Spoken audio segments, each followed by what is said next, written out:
Psychology of emotions, तो आपको क्यों समझना चाहिए ये साइकोलॉजी ऑफ इमोशंस। तो हाँ, या तो आपने एक्सपीरियंस किया होगा या आपने लोगों के मुंह से सुना होगा कि लोग ना स्टार्टिंग में बहुत ज़्यादा प्यार करते हैं एंड हमको लेकर ना बहुत ज़्यादा एक्साइटेड होते हैं,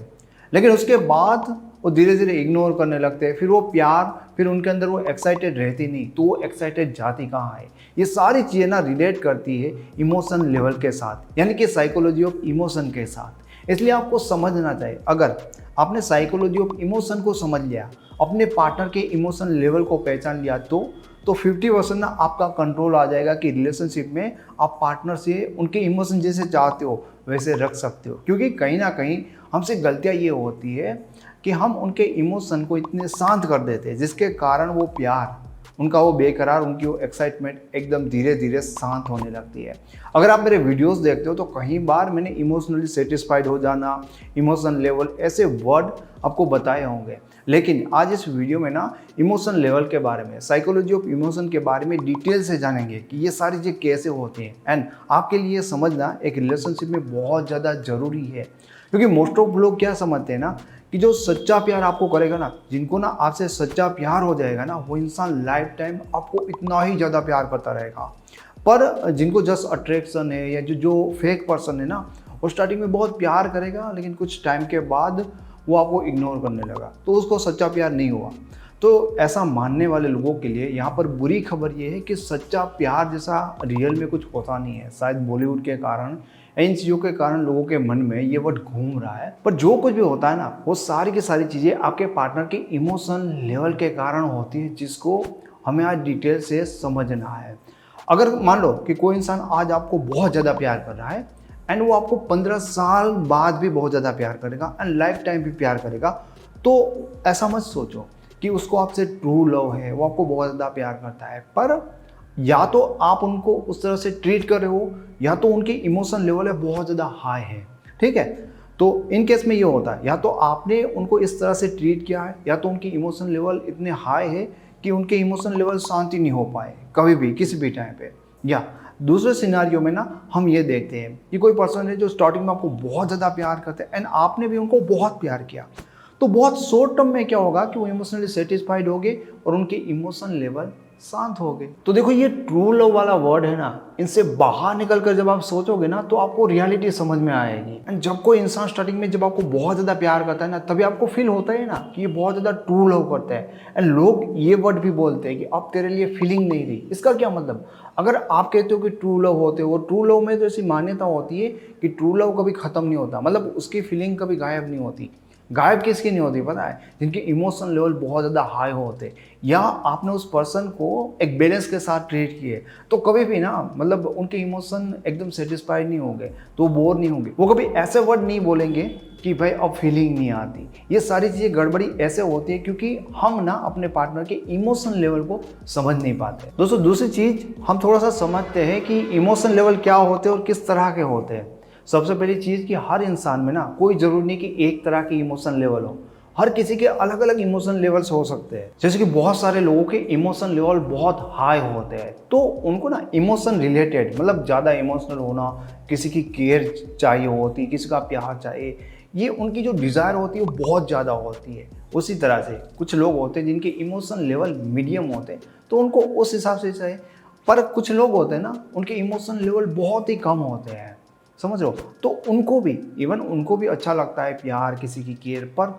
उनकी ना उतनी कैपेसिटी नहीं होती। अब कुछ पर्सन ना ऐसे होते हैं 3 महीने में, 4 महीने में उस रिलेशन से, उस पार्टनर से सेटिस्फाइड हो जाते हैं एंड इतने टाइम में वो कहने लगेंगे आपको कि भाई अब ना मुझे तुझसे कुछ फील नहीं होता, समझ लो। तो ऐसे लोगों के इमोशन लेवल्स होते हैं वो बहुत ही कम होते हैं एंड जिसे आप शायद प्रैक्टिकल तरह के लोग कहते होते हैं। अभी मान लो कि ऐसा कोई बंदा आपके साथ रिलेशनशिप में आ गया जिनके इमोशन लेवल बहुत कम है और आपके बहुत हाई है, तो अभी आपके लिए तो ये रिलेशन वैसा का वैसा है, लेकिन उनके लिए ना बहुत जल्दी इस रिलेशन के मायने बदलने लगेंगे। फिर मतलब आप उनसे बात करने की कोशिश करोगे, पर उनके लिए अब मीनिंग बदल गया है, वो इमोशनली सेटिस्फाइड हो गए, उनके इमोशन लेवल इतने थे, तो फिर क्या होगा, वो आपसे परेशान होने लगा, आपके प्यार से, आपके इमोशन से। जो स्टार्टिंग में आप चीज़ें करते थे, जो चीज़ें उनको अच्छी लगती है वही एग्जैक्ट चीज़ें ना अब उनको बुरी लगने लगेगी। ये कमाल होता है इमोशन लेवल का, ये साइकोलॉजी ऑफ इमोशन चीज़ होती है। तीसरी चीज़ जो मैं आपको बताना चाहता हूँ यहाँ पर आपके लिए गुड न्यूज़ है कि लोगों के इमोशन लेवल को ना आप कंट्रोल कर सकते हो। क्योंकि यहाँ पर तो दिक्कत हो जाएगी ना, अगर मान लीजिए कि मेरा इमोशन लेवल बहुत कम है और मेरे साथ जो पर्सन रिलेशनशिप में उनका इमोशन लेवल बहुत ज़्यादा हाई है, ठीक है, तो रिलेशन में वो मुझे बहुत केयर देगा, बहुत प्यार करेगा, तो नॉर्मल सी बात है कि इतने टाइम में मैं धीरे धीरे इमोशनली सेटिस्फाइड हो जाऊंगा क्योंकि मेरा इमोशन लेवल है वो बहुत कम है। एंड उसके बाद फिर रिलेशन के लिए मेरी डेफिनेशन बदलने लगेगी, फिर मुझे वो प्यार वो केयर मतलब उतना नहीं जाएगा, फिर मैं कम फील करने लगूंगा, तो प्रॉब्लम हो जाएगा ना। लेकिन सामने वाला पर्सन है वो मेरे इमोशन को कंट्रोल कर सकता है, मतलब इमोशन लेवल के हिसाब से वो अगर मुझे डील करे, अगर वो चीज़ें मेरी पहले जान ले कि सामने वाला पर्सन है वो कैसा है, वो कम इमोशनल है, क्या वो ज़्यादा इमोशन वाली चीज़ें शेयर करता है, आपको थोड़ा सा स्टडी करना पड़ेगा कि उनके इमोशन लेवल बहुत ज़्यादा हाई है, ठीक है। तो ये चीज़ें जब आप ऑब्जर्व करोगे अपने पार्टनर में तो बहुत आसानी से आपको समझ में आ जाएगी। इसमें कोई बड़ी चीज़ नहीं है क्योंकि आप उनके साथ होते उनको बहुत अच्छी तरह से जानते हो, तो समझो कि क्या वो प्रैक्टिकल पर्सन है तो उनके इमोशन लेवल बहुत कम है। अगर आपको लगता है नहीं ठीक ठीक है तो वो मीडियम कैटेगरी है, अदरवाइज बहुत ज़्यादा इमोशनल है, दिन रात वो बातें करना, बहुत ज़्यादा प्यार शेयर करना, बहुत कुछ करना ऐसा पसंद करता है तो वो हाई है, तो उस हिसाब से आपको ट्रीट करना होता है। मतलब जिनके इमोशन लेवल कम है ना उनको प्यार केयर उनसे डिस्टेंस मेंटेनेंस बात करना इन सारी चीज़ों का ना एक लिमिटेशन में करना होगा। जिनके इमोशन लेवल मीडियम है उनको उस तरह से करना होगा, या जिनके इमोशन लेवल बहुत हाई है उनको वही चीज़ हमेशा के लिए चाहिए होती है। अगर आप उन लोगों को कम दोगे ना तो वो परेशान हो जाएंगे, वो फिर फरियाद करने लगेंगे यार तुम टाइम नहीं देते टाइम नहीं देते, तुम्हारे मीडियम है उनके हाई है, तो तुम्हें प्रॉब्लम होने लगेगी यार मतलब इतनी तो बात करते हैं अब कितनी देर बात करें, पर उनको वो चीज़ें ना और चाहिए होती है। दोस्तों ये तो रेयर होता है, लेकिन कई बार ये भी होता है कि दोनों लोगों के ना इमोशन लेवल एक जैसे होते हैं और उस रिलेशनशिप में मैंने देखा है कि बहुत कम प्रॉब्लम होती है। रियल में मैं अभी हाल ही में कर रहा हूँ, ऑब्जर्व कर रहा हूँ दो लोग अलग अलग रिलेशन को, जिसमें क्योंकि ये मुश्किल से ऐसे मतलब कपल मिलते हैं या ऐसे रिलेशन मिलते हैं जिनके इमोशन लेवल सेम होते हैं। क्योंकि देखो आप उनको ना बहुत ज़्यादा टाइम से ऑब्जर्व करोगे ना तो आपको वो लोग समझ में आएंगे उनके इमोशन लेवल, पर अगर आपके पार्टनर है आप उनके साथ रिलेशन में तो आपको आसानी से आएंगे। हाँ, तो अलग अलग तरह के लोग हैं, एक ऐसा कपल है जिनमें दोनों का इमोशन लेवल बहुत कम है और एक तरह का ऐसा भी कपल है जिनके दोनों की इमोशन लेवल हाई है, ठीक है। अब जब मैं पहले लोगों से बात करता था ना कि सर हम तो दिन भर बातें करते रहते हैं, आपको भी नहीं लगेगा कितनी लोग बातें करते होंगे 12 घंटे 13 घंटे, रियल में ऐसा होता है और दोनों लोग करते हैं, पर आप शॉक हो जाओगे, ठीक है, रिलेशन के 10-10 साल के बाद भी। तब मुझे लगता था कि ये कैसे पॉसिबल होता है। ये पॉसिबल होता है जब दोनों के इमोशन लेवल एक होते हैं, तो दोनों को ना एक दूसरे से बोरियत फील नहीं होगी, दोनों को एक दूसरे से इरिटेशन नहीं होगा, तभी भी उन दोनों को एक दूसरे के लिए वो चीज़ें उतनी फील होगी। पर जहाँ पर दोनों के इमोशन लेवल कम होते हैं, अब वो किसी को लगता ही नहीं, उन लोगों को भी कभी कभी नहीं लगता कि हम दोनों रिलेशनशिप में, उनकी हर चीज़ ना बहुत कम होगी, कभी कभी बात करना, ठीक है। अब कभी कभी पहले मेरे लिए ये भी होता है कि यार ये बोल रहे हैं कि रिलेशनशिप में, कभी मेरा मन करता था उनको बताऊं कि यार क्या वो चीट तो नहीं कर रहा है ना, 5 दिन बाद कॉल कर रहा है, 10 दिन बाद कॉल कर रहा है, एंड आप इन सारी चीज़ों से सेटिस्फाइड है। पर धीरे धीरे ना पता चलता है कि भाई इनके भी इमोशन लेवल कम है, इनको भी ऐसा ही चाहिए, इनको भी बहुत केयर शो करना, बहुत प्यार करना, ये सारी चीज़ें पसंद नहीं है। तो उन लोगों का ना बहुत कम मिलना, कम ये सारी चीज़ें करना, उसके बाद भी रिलेशन बहुत अच्छे से चलते हैं एंड दोनों लोगों के रिलेशन में झगड़े नहीं होते। पर जहाँ पे दोनों लोगों के इमोशंस लेवल ऊपर नीचे होते हैं वहाँ पे आप देखोगे कि कुछ टाइम के बाद थोड़ी प्रॉब्लम तो होने लगती है। दोस्तों ये प्रॉब्लम कैसी होने लगती है इन सारी चीज़ों को अगर आप समझ नहीं पाते तो इमोशन लेवल जब अलग अलग हो जाते हैं ना तो क्या होता है कि अगर कोई पर्सन है जिनका इमोशन लेवल बहुत मीडियम है एंड उनके साथ रिलेशनशिप में है, उस पर्सन का इमोशन लेवल एकदम लो है, तो क्या होगा कि जब रिलेशन नहीं था तो एक दोनों के अंदर नेचुरली एक नीड होती है इमोशन की, तो दोनों रिलेशन में जैसे जैसे ग्रो कर रहे हो, ठीक है, तो ऐसे बढ़े, ठीक है, तो यहीं पर